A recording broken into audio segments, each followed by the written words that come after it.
躲进树荫的是些什么？在等我回答，微风吹过脸颊，一想不到更冷的，你是我的一直。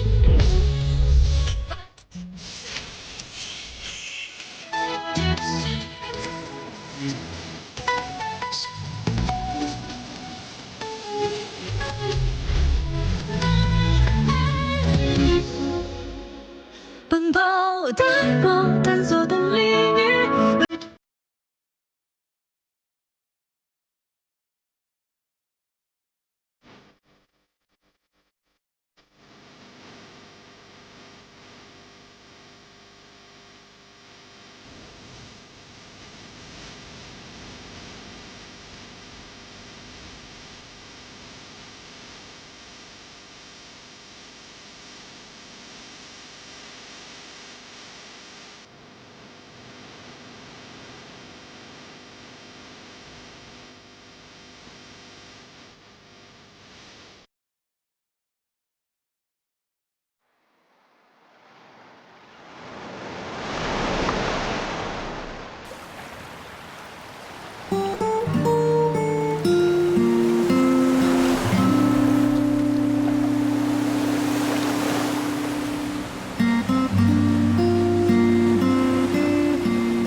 热烈的阳光，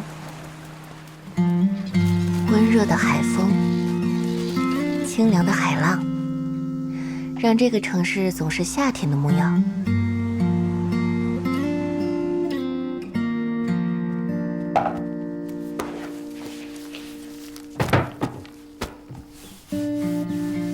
大学毕业之后，我选择留校继续读博，留在这个城市。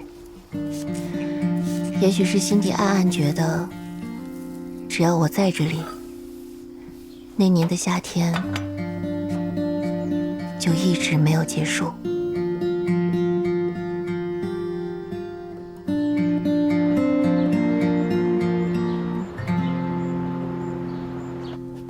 过2天你的主题分享稿子熟悉了没有？弄好了，随时可以上台讲。现在电子产品都很便宜，你要是喜欢这种电子表的话，换个智能手环多方便，还能记录睡眠心率什么的。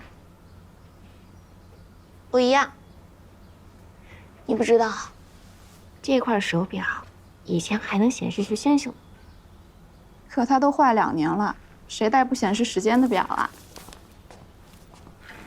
我。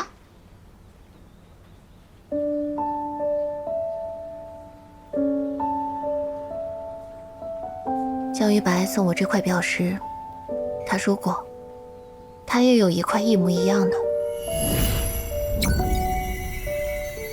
当2块表靠近时，就可以在表盘上出现闪耀的星星。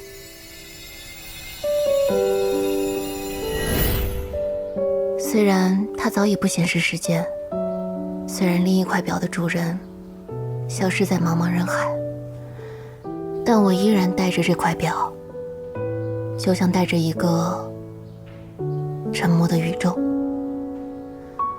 可江于白，我们已经5年没有联系了，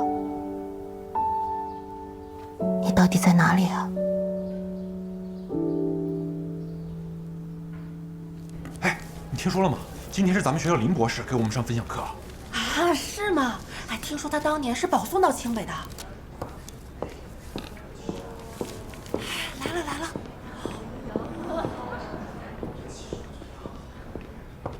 林学姐好漂亮啊！就是啊，以为只是学生，居然还是女神。今天要讲的是量子位与计算机。传统计算机比特就像是开关，非零即一；量子比特更像是一个同时在2个角度上旋转的陀螺。数学告诉我们，用希尔伯特空间的向量可以完美表示这种同时转的状态。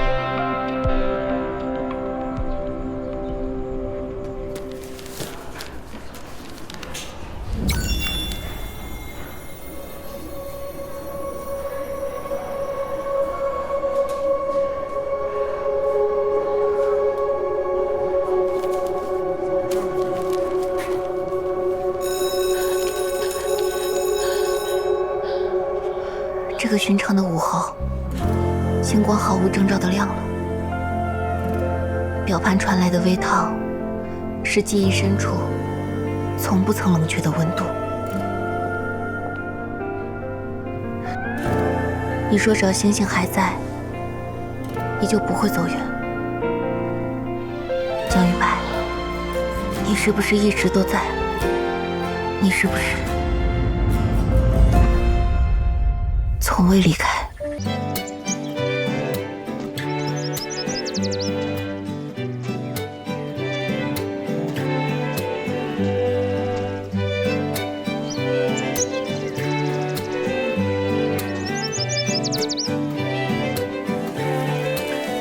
夏夏，明天开学了吧？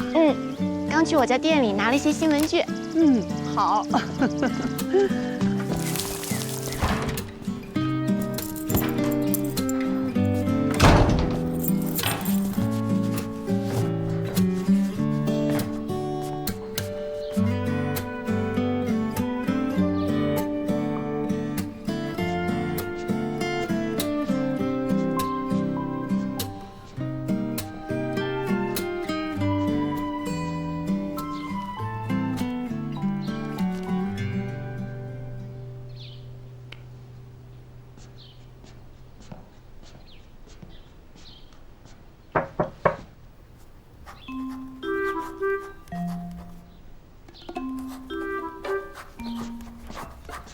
哥哥，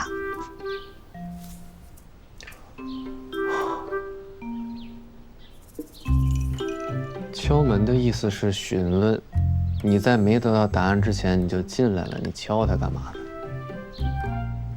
呢？说话。我想用一下电脑。嘿，不给。给我用一下嘛。不给。哎呀，我求你了，你给我用一下嘛，就一会儿。不给。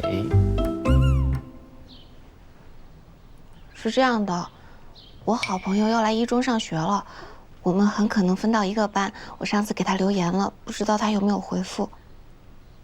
你要是给我用了电脑，我可以多去看店，多听你话。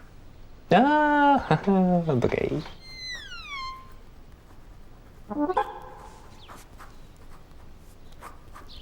你在补假期作业啊？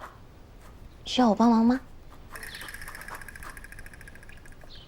林之夏，我已经在预习新学期的课程，谁需要你帮我写作业？你这么说话，难怪你没有朋友，你知道吗？我怎么没有朋友了？我朋友开学就转到我们学校了。好，那我们不聊这个。之前咱俩不在一个学校，新学期了之后，你就要到一中了。在学校里边，千万不要告诉别人我是你哥哥。为什么？这个世界上好多问题就是没有为什么的，不要问。我进了一中，我们俩就不是兄妹了。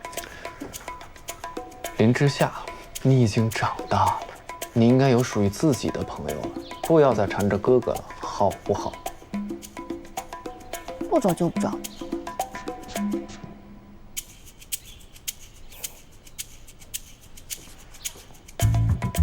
我可以不叫你哥哥，但你别忘了，这周围有多少人在一中上学，汤甜甜、段启言都知道你是我哥，你逃不掉。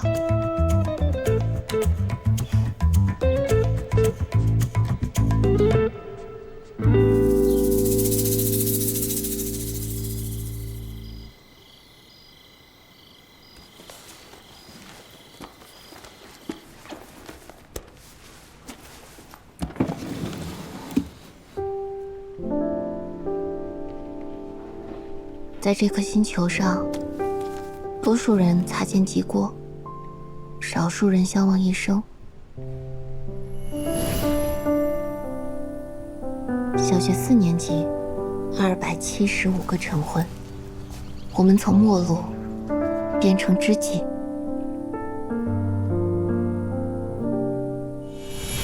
5年后的今天，不知道那个小概率奇迹是否还愿意为我再次重现。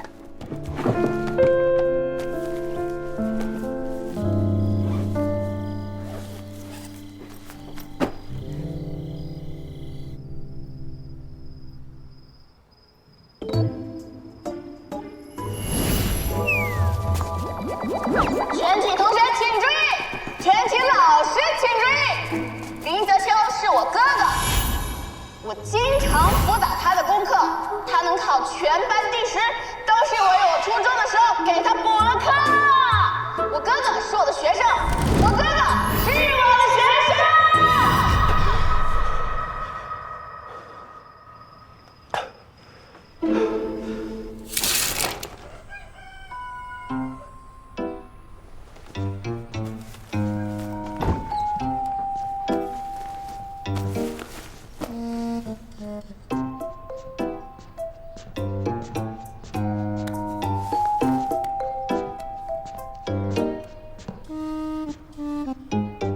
这么早就走了？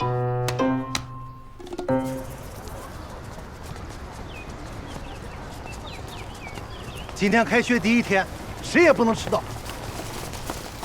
段启言，你傻呀？开学第1天就迟到？我打听过了，今天可是随主任值班。你别晚了吗？快问你就行。嘿，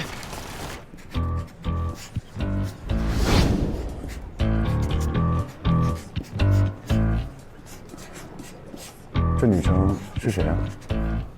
你们认识吗？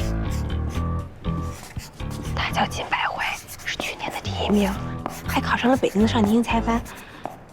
但是在北京读了大半年，不适应就回来了。然后蹲了1级，又考上了实验班，据说是个超级做题家。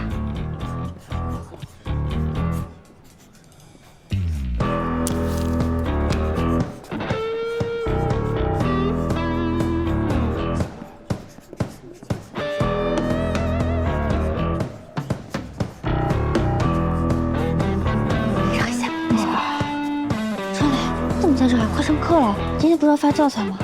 教材什么时候不能去啊？这才是难得一遇的神仙打架。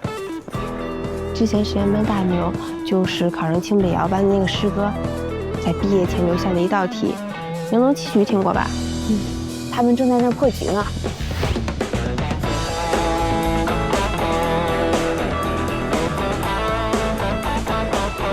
我去，分类讨论。分析主导项和求导圈临界点，这切入点很难想到，而且计算量这么大。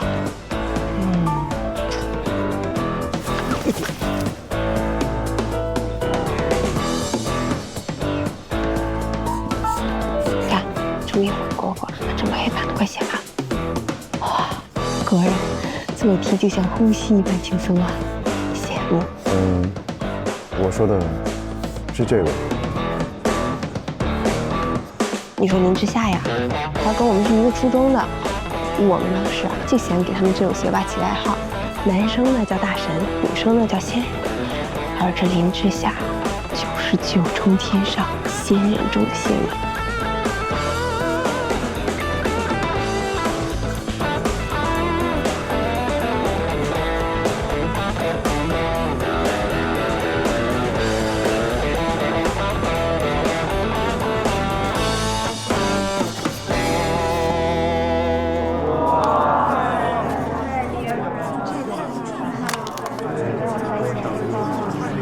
大神就是大神啊！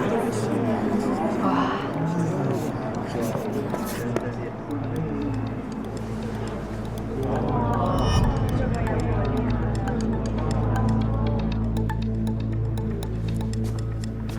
等一下，你的求解过程呢？没有过程的话，谁知道你是不是看了我的？然后算的比我快了一点而已。我用的双曲线方程和数形结合，很简单的，不用那么多繁琐的步骤。你说我繁琐？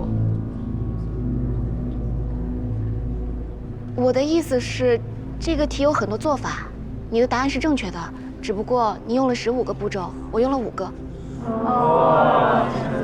唉，丢人，太丢人了！开学第1天就被毫不留情的碾压了。不愧是林之夏，行事作风一向这么直接。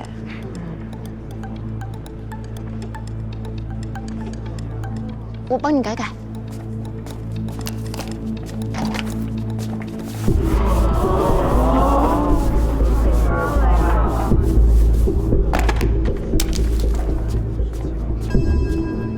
走走走，算了算了，上课了，走走走。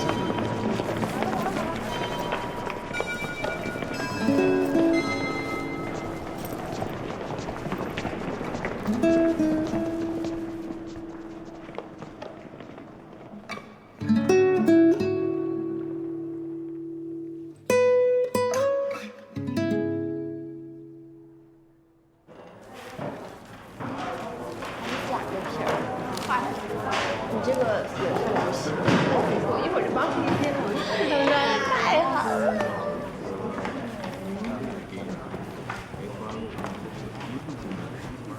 哎，这里都有人了。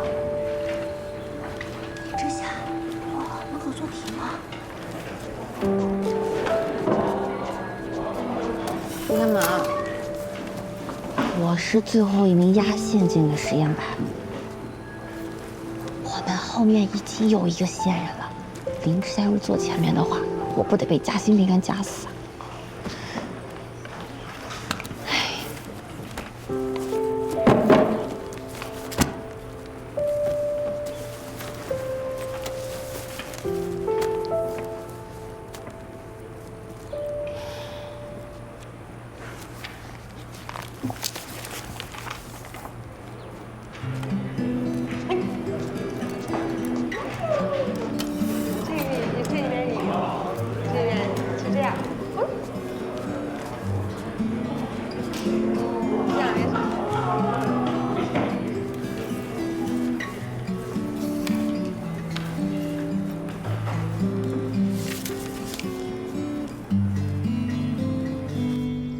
同学们好，欢迎大家来到实验班。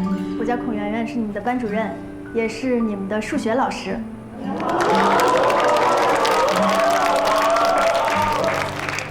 那我现在开始按照学号点名，大家也相互熟悉认识一下，好吗？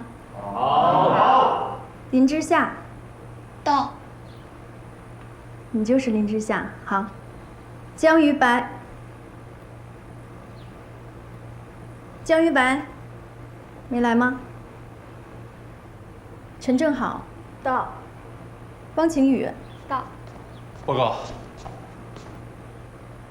第一天就迟到，你叫什么？江玉白。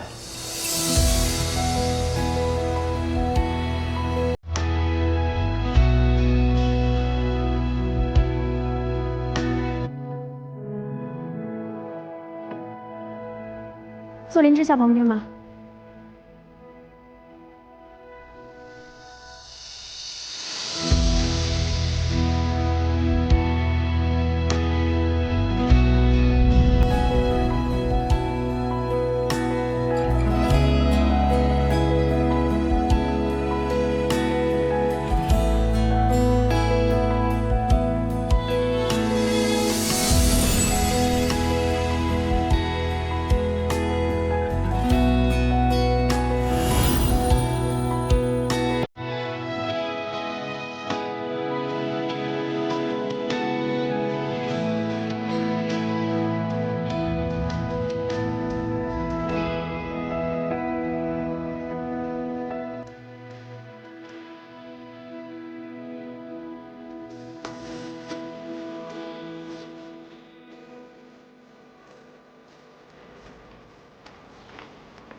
好久不见。好久不见。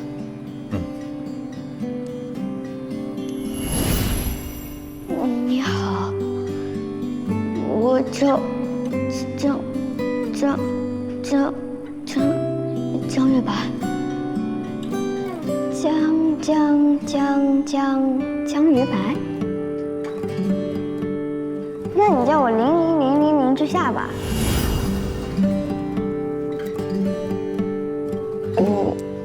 长得好高了。是啊，长大了吗？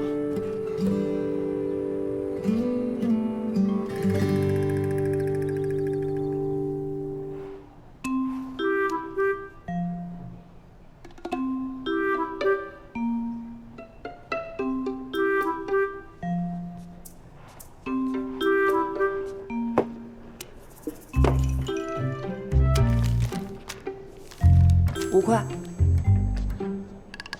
哎，兄弟，我看你这些也太小众了，有品位。没有，随便穿的。哎，忘自我介绍了，我叫段启言，咱俩一个班的。你不是江于白吗？咱班第2名。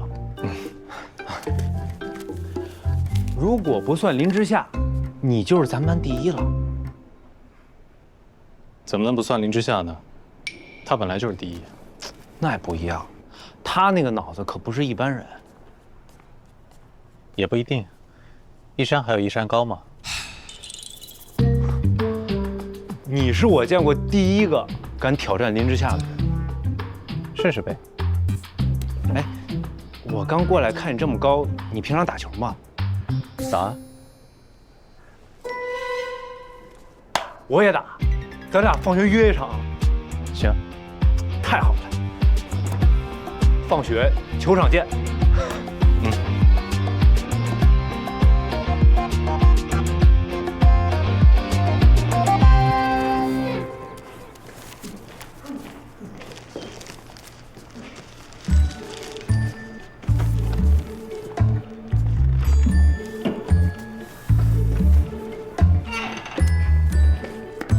江一白啊，听说你是从新加坡中学过来的？对啊。那新加坡那儿的学校跟我们这儿的区别大不大呀？那是不是有很多外国人啊？其实大部分都是华人。哦，我听说在新加坡乱扔垃圾犯法，真的吗？真的吗？可能吧，我也没犯过法，我不知道。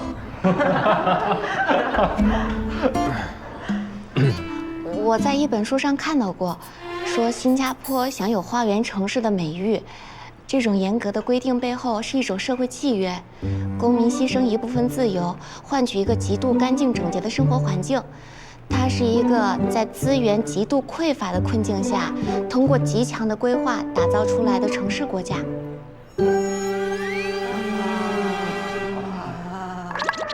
啊，你怎么像个机器人答题似的？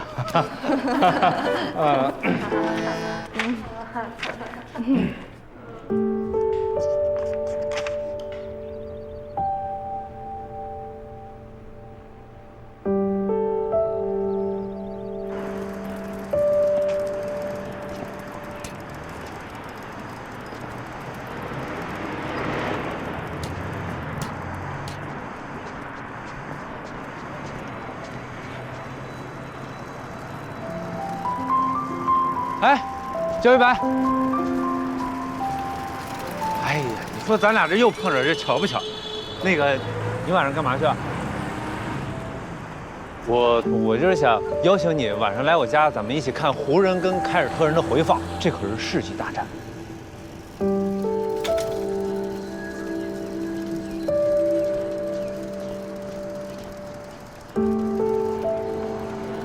哎，你这看什么呢？哎呀，走吧走吧，我家有特别多零食，还有我很多球鞋的收藏，咱俩可以一起看。行吧，走。你平时喜欢干啥呀？是喜欢踢足球、玩游戏，还是？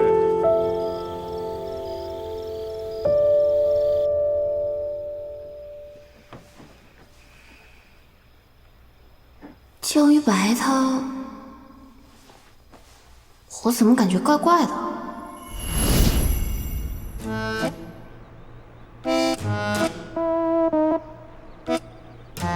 好久不见。好久不见。那你在新加坡都吃些什么？吃饭啊。我为什么会问那种问题啊？他该不会觉得我很奇怪吧？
我考进一中实验班了，我们又要成为同学了。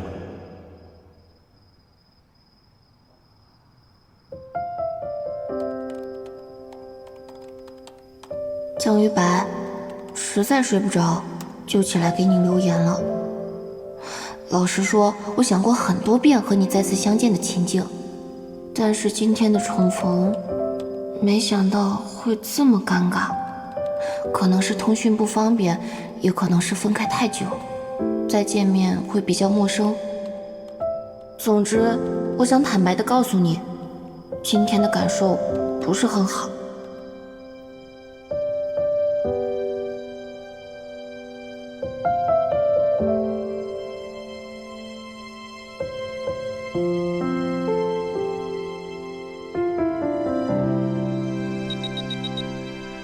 其实我也同感。今天下课时我还买了草莓牛奶，一直没好意思拿给你。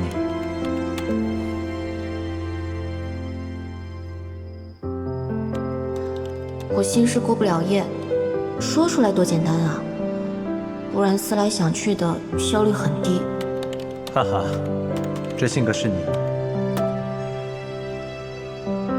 你说为什么我们在 QQ 上沟通就没有障碍呢？奇怪，可能习惯了吧。反正明天我会努力克服的。我也是，慢慢适应。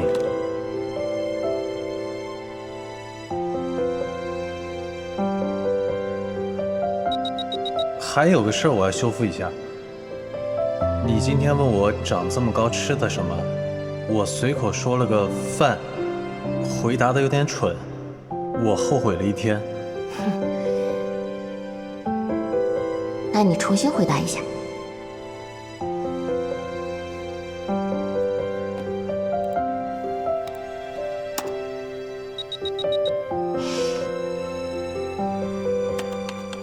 其实我小时候比你矮，挺伤自尊的，所以我在国外每天8、9点就睡觉，有在很努力的长高。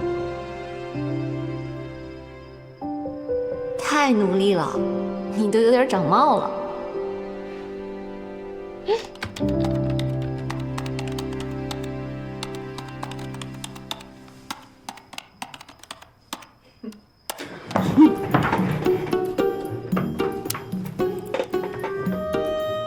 你干什么呢？我看你睡着了，我就没有叫醒你，跟你说。啊？你刚跟谁聊天呢？我有急事要确认，哥哥。什么急事？笑得那么开心？我看看跟谁聊天呢？他大半夜不睡觉。谁呀？我看看。你看什么呀？我看看你跟谁聊天呢？你不能看别人隐私。撒手！我看看。你这么关电源就坏了，很脆弱的，就像是谁让你要看呢？他一下就坏。小声点。我先睡觉去了啊。坏了，这电源就不能这么老是拎着下。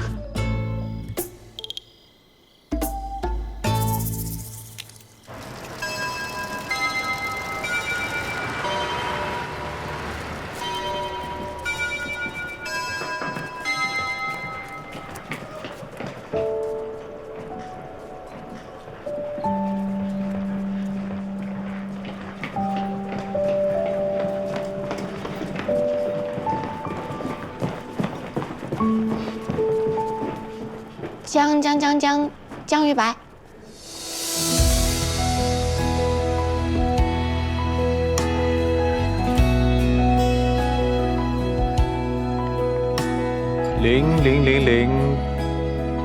0之下。早啊。早。不考虑空气阻力，不考虑摩擦，说一辆汽车以30米每秒的速度在行驶，司机呢发现前方有危险，经过0.5秒的反应时间之后开始刹车。若危险点离司机的初始距离为60米的话，那么汽车是否会发生危险？汤婷婷，你来回答一下，是否会发生危险？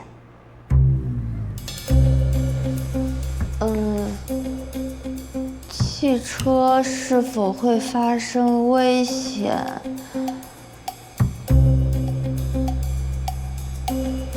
会，它肯定会发生危险。行，你先坐下吧。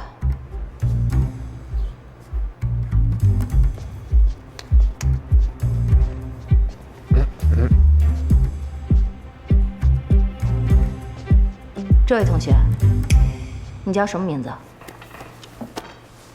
我叫林之夏。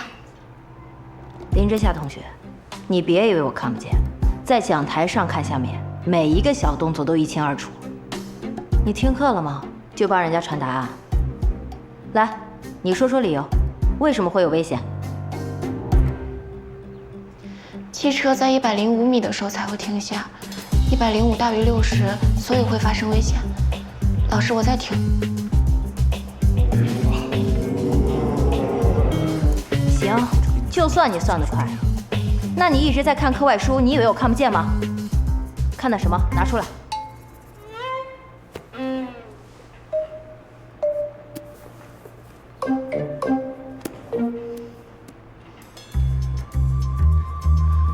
你在看这本？高一的物理知识我已经学过了，我就想看看其他不了解的知识。那这也不能上课看呢，是不是？这也属于课外书啊。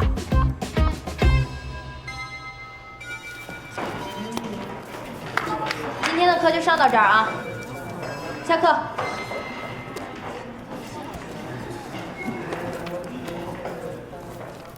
上课的时候呢，你也得这样看课外书，得照顾一下老师的面子呀。这也算课外书吗？我看看。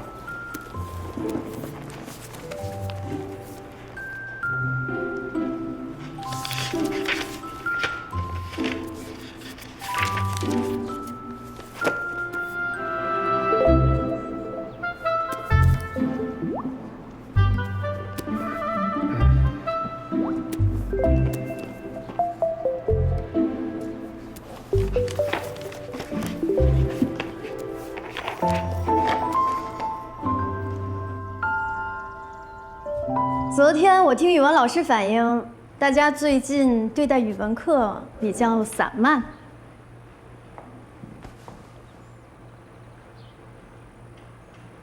我能理解，历年来所有实验班的学生都比较重视理科，逻辑思维能力比较突出，所以你们很习惯解出一道题那一刻给你们的即时反馈。但同学们，千万不要忽略语文带给你们的表达和思想深度上的渐进式成长。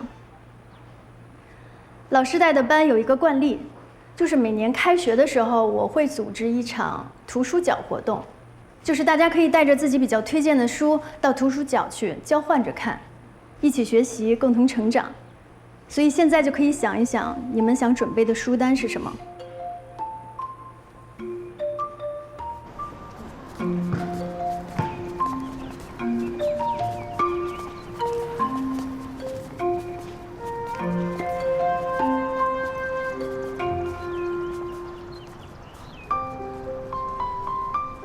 还爱喝这个吗？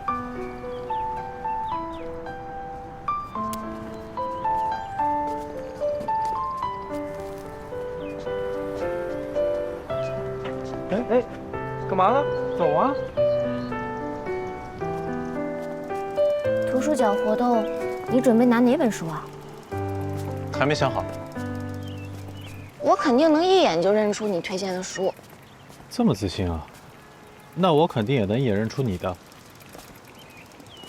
你还和小时候一样好胜哎！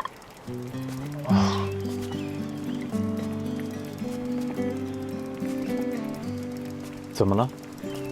你怎么一下长这么高啊？你小时候才到我这儿呢。那不好意思啊，以后永远都不可能了。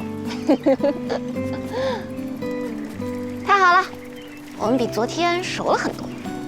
是啊，多亏你，有话就说，从来不憋着。昨天憋了一天，其实很不像我了。你知道的，我没什么朋友，你走之后，我有尝试去结交新朋友，所以我很努力的去搭话，一起去上厕所。但努力了一段时间，我就发现人这个东西的确是有局限性的，交朋友这方面我确实不擅长。同频的人是会自动吸引的，所以不需要强行干预。你看，我们不就又见面了吗？嗯，我觉得你变了。哪儿变了？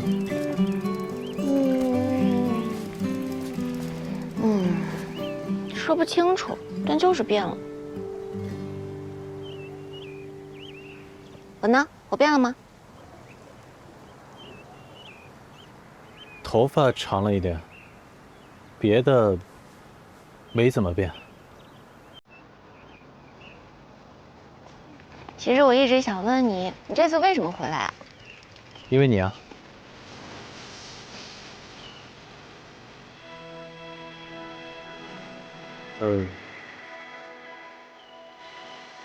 我是说，就像碳化铁的硬度是普通铁的5倍，但是普通铁呢又需要高温才能变成碳化铁。如果我是普通铁的话，那你就是高温。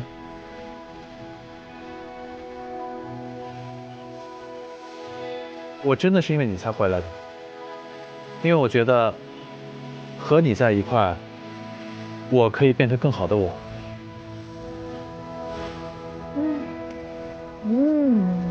哎，你去哪儿？这样我就高过你了。这次回来还走吗？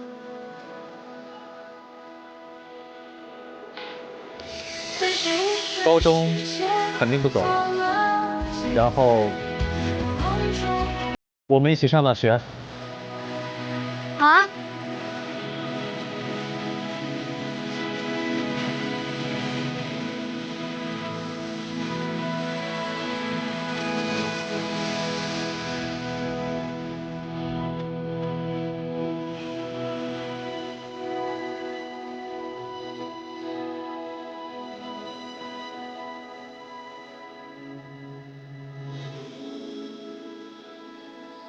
我电脑真被弄坏了，我一会儿就告报。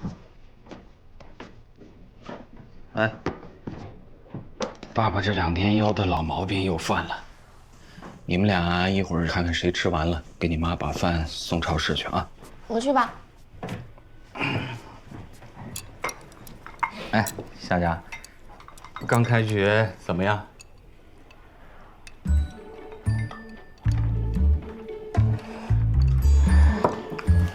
别的都还挺好的，就是不知道为什么哥哥不让我在学校里认他。你知道，臭小子，有你这么当哥哥的吗？啊，还不许认！他恶人先告状，他昨天晚上偷偷到我房间里面上网，把我电脑弄坏了。谁偷上啊？我是不想打扰你睡觉。那你大半夜跟谁聊天呢？谁？谁呀，夏夏？江玉白。江玉白？你小时候那个同桌？啊，他现在又是我同桌了。那咋了？谁还没个同桌？哎，行了，别吵吵了啊，赶紧吃完，给你妈妈送饭去。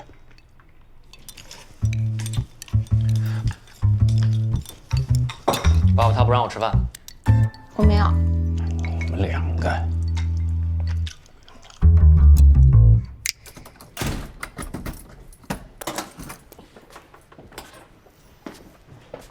回来了，妈。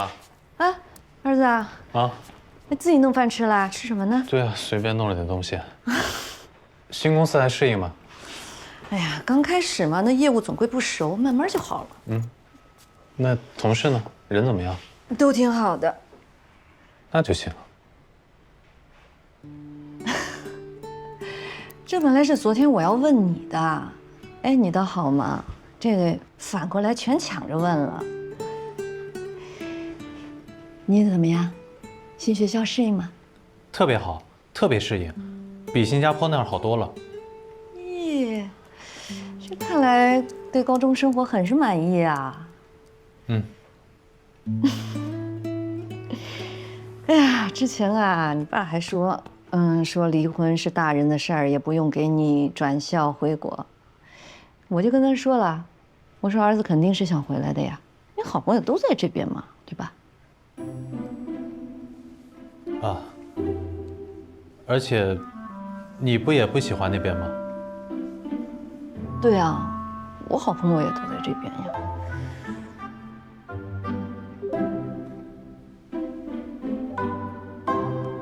一言九鼎什么意思？就是你说一句汤婷婷能顶你9句。哎呦，你闺女来妈妈吃饭了，来了。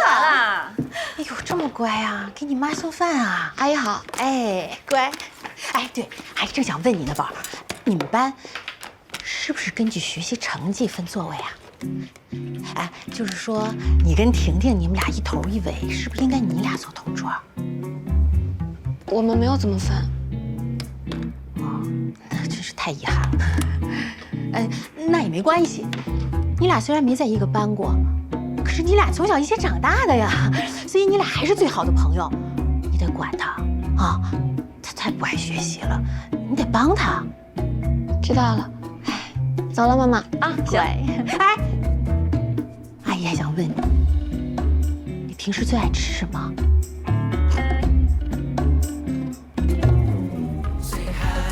我们不同的色彩 ，Say me say hi， 拥有相同的期待，多幸运有你。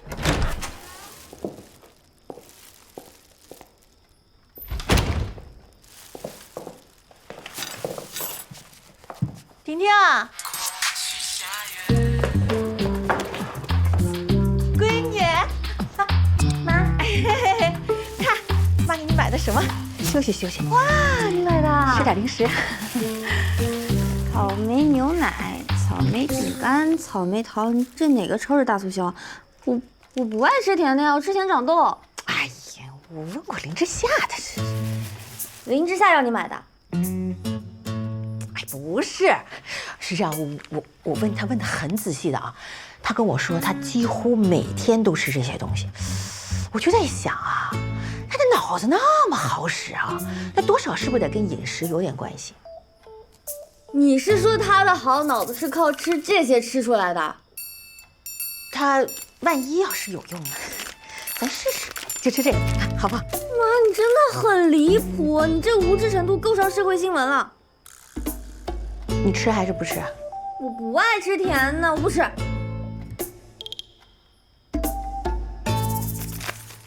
MP3啊，这个手机哈，还有什么电子产品？哎呀，我吃，这不就对了嘛？这是吃的，又不是毒，大口，你跟吃药似的。哎，拿这个顺顺，来快，好喝啊！真乖。你吃完了，妈再给你买啊。都吃了。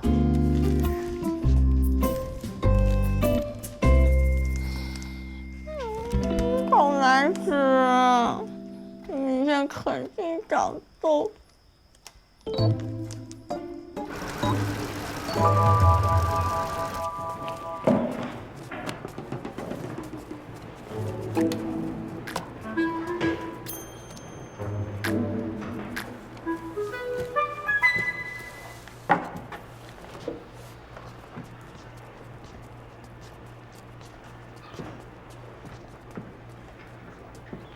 我那本书，你需要提示吗？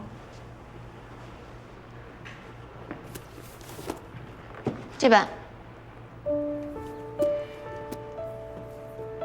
在之前给你的书单上有这本书。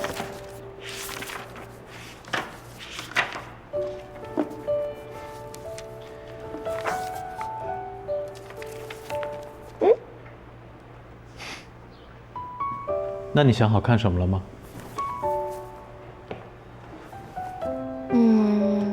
都看过了。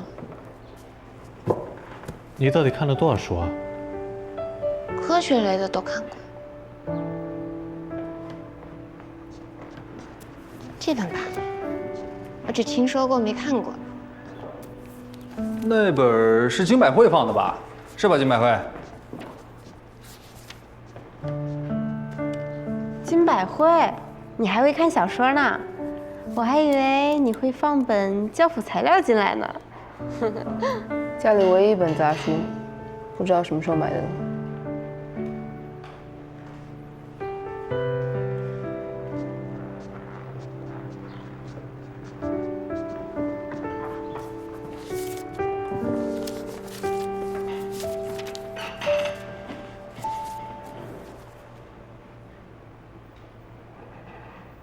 我今天考砸了，数学错了一道填空题，只考了118分。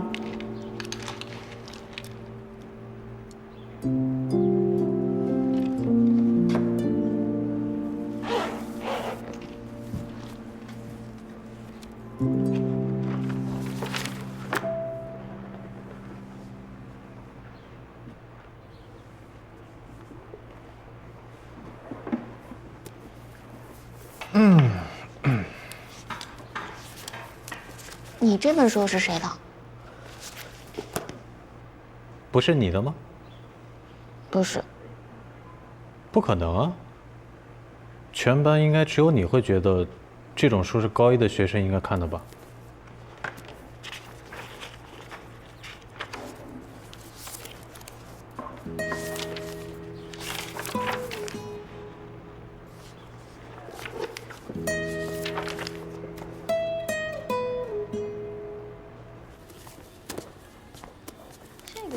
老师，哎，等一下啊，我看看。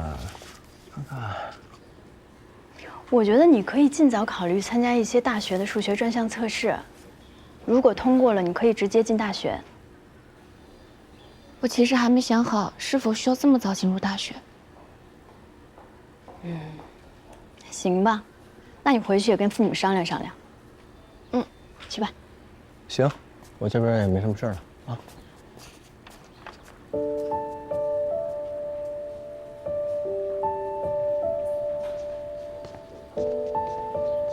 老师，我可以参加数学专项测试吗？你刚上高一，咱们一步一步来。那林之夏不也才高一吗？来，你看，虽然你也是数学满分，但林之夏可以做到最难的附加题，也提供2种解题思路。过段时间有一个全省青少年数学竞赛，如果你在这个竞赛中拿到不错的名次，咱们再说下一步。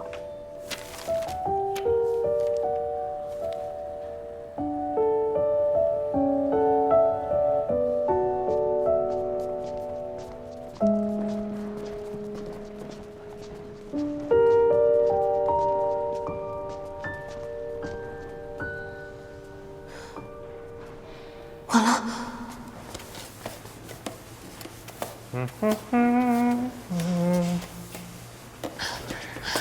不好意思，我迟到了。哟，小天才想起来值日了。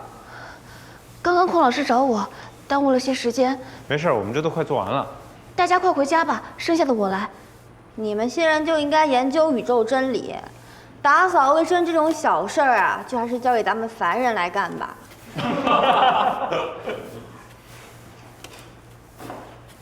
汤婷婷，你每次叫我仙人，我心里很不舒服。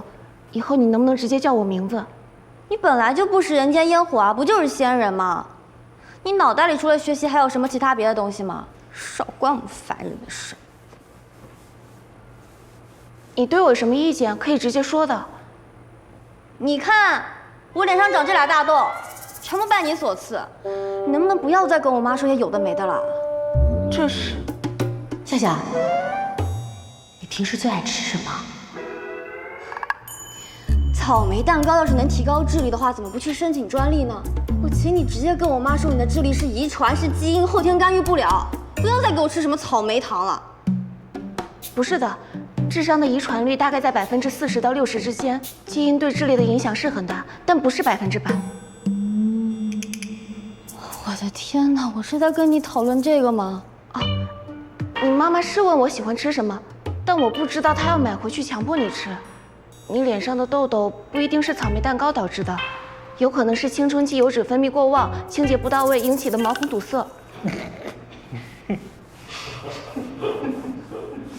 你说我不洗脸啊？等，老汤，你时间差不多了啊，我该回家了。要你打圆场，你爸不也经常拿他跟你比？没事儿，我脸皮厚。你又没事了，就我有事是吧？少跟某些人一样，装什么装？你朝我发什么火？走了呗，人家都说了，剩下的都交给他，咱还能不领这个情？走。谢仙人，谢谢林之夏。哎，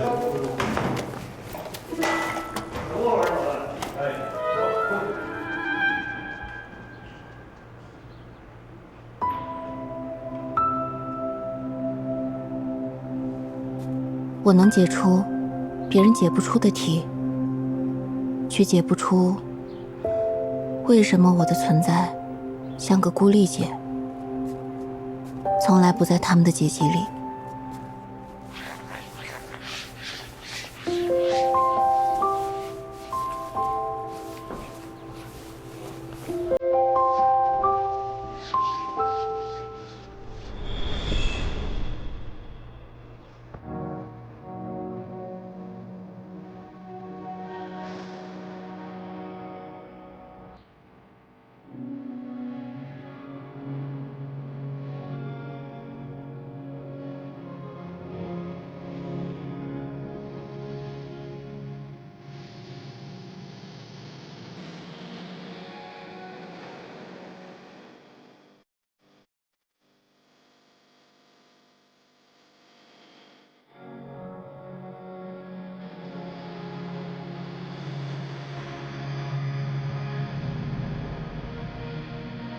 长高了，还是有点作用的。我发现你每次出现都很及时，像被安排好的一样。什么？我要去续更人类观察日记了。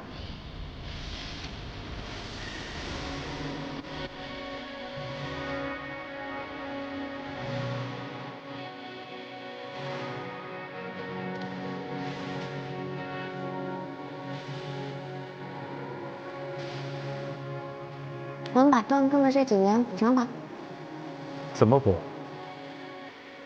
你讲讲你在那边发生的事儿，我来记录。